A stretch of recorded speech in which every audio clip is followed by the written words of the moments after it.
Hello everyone. Okay, so the video today is, as you can see on the board, completing the square, and this is for GCSE mathematics and A-level mathematics. Okay, so I'm just going to jump straight in. What does this mean, completing the square? All completing the square means is to put a equation, okay, into the form, don't go into there, x minus a plus b, alright? And also, in harder examples, it could be k x minus a all squared plus b, which k in the harder examples is literally just a constant, okay? Right, so, sorry, it won't be a constant, it'd be, the thing in front of the x, okay? Which we call a coefficient, in maths. Oh, wow, right, okay. Oh, I'm not even going to try and write that once more. Yes, I am. Right, there you go. Sorry about that, dyslexia. Okay, so do not worry about this bit right now, please. Keep that out of your mind. Just think about this bit. So, not even going to go on to examples, not even going to think about what we do in real questions yet. What we want to do is why. Why would we want to do this? So, for GCSE, the reason why we would want to even do this is literally just to answer a question. You're not going to be asked anything unless you do GCSE further maths. You're not going to be asked anything about turning points and why completing the square is important for that. But for GCSE, it's just this. GCSE further maths will just be probably asking you about vertexes and turning points, okay? And for A-level, you're going to want to know this for many of the topics, one being the topic 3, which is quadratic functions, and that'll be for vertexes and turning points, okay?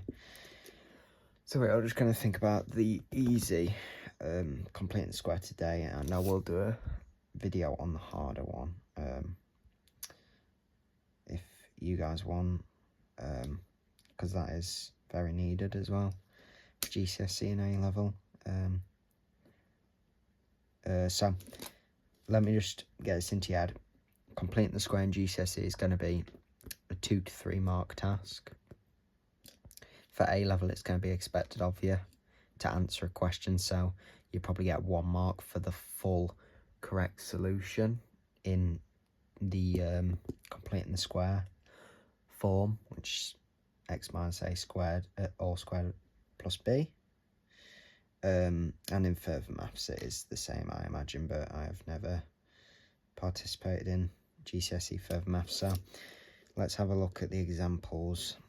So I'm going to take one of these straight out of the textbook, which is the OCR A-level textbook, but do not worry, because you GCSE students and further maths students will be doing the exact same thing. So how would we put this equation into the x minus a all squared plus b format, okay? The way we do this is we open the bracket, put the x from here, and we take this, which in this example is 6, and the way we put this into the a format is by halving what is inside of it, okay? So this is minus 6, so we do minus 6 divided by 2, which which is the same as halving it, which equals -3. All right. So all we do is put -3 into here instead of a, close the bracket and square it. And now the way we find the b integer, which will always be an integer, unless we start getting onto hard, which is past GCSE standard 100%. So the way we find the b is by taking this integer inside of here, which is the 3, and what we do with this is we square that number because it says squared out here. So we do 3 squared, which equals 9, of course, but this is where a lot of people, including myself, have gone wrong. We would just write x minus 3 all squared plus 9 plus 4, boom, because we get the 4 up here. No, forget that. You find out what this a term is squared, and you always, okay, always minus it outside the bracket. Please always minus it. And once you've done that, we just take the number which was up here, which is 4, and we bring that down next to the 9. And this here is plus 4, so we just plus 4 onto that.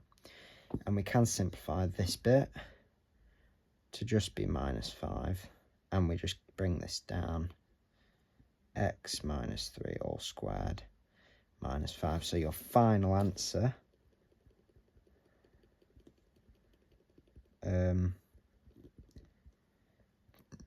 would be x minus 3 all squared -5. Okay,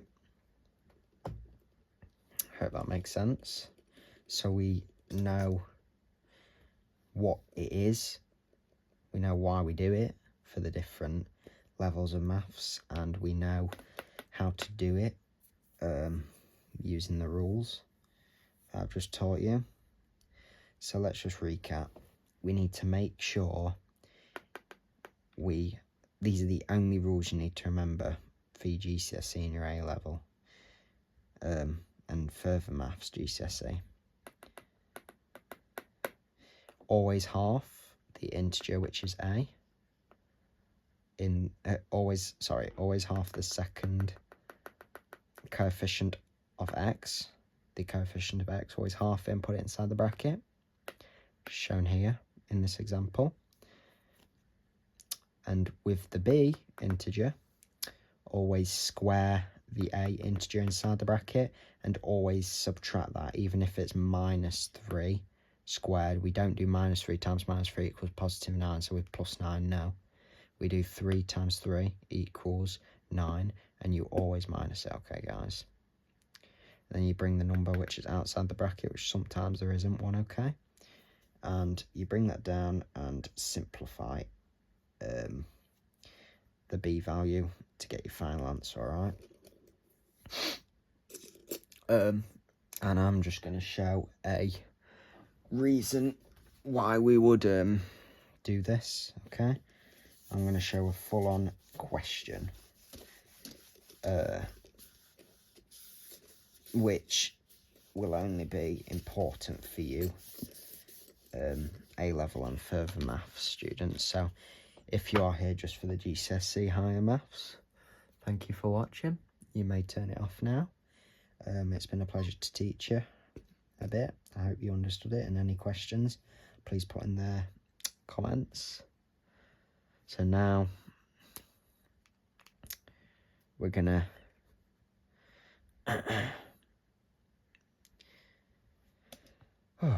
we're gonna do a full-on question from the textbook. So find the turning point of the curve x squared plus 4x plus 1. All right, so this is your question up here. Find the turning point of the curve. Now I hope you guys have learned that the turning point is a lot to do with this. Okay. What does this look like? Completing the square. This is where it all comes in. We have the equation here. So what would we do to put it in this format? Boom. What we just talked about, guys. The turning point. We put, the completing the square. We want to complete the square of this. How do we do that? You guys shout it through the screen, please. X. We have +4. We half +4. So +4.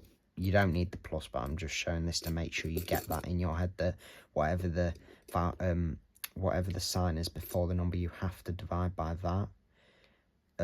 Divided by 2, which equals 2. So we put +2 in here, end the bracket, square. What's in here? +2. Do you remember what we do?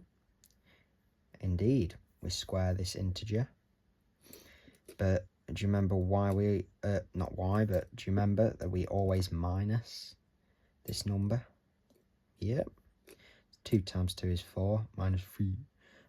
So 2 times 2 is 4, and you always minus that.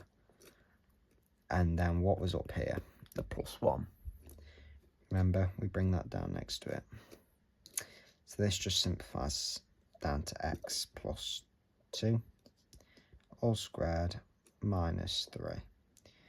Because -4 plus 1 is -3. Now, why is this important for the turning point?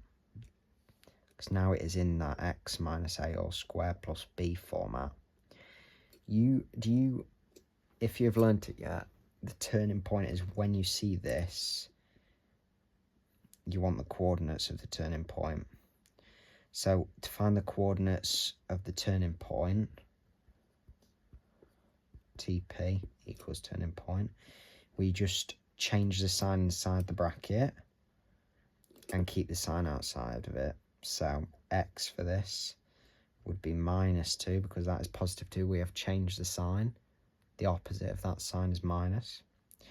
And we are keeping the sign outside, which is -3. So that would be your final answer of the turning point of this equation. -2, -3, everyone. Okay. I really thank you guys for joining me. I hope you guys enjoyed. I hope you learnt a lot. Please, any suggestions in the comments of anything you find tough, please put them down there. I'd be happy to help you. At the moment, I am just a A-level math student that has a dream of teaching, so I could make mistakes, 100%. So any mistakes, please point them out for me to correct. I do really enjoy math, so I hope I can share that passion along with you. And any suggestions for future videos, I'd love to hear them. Thank you for joining, and hope you had fun. Bye.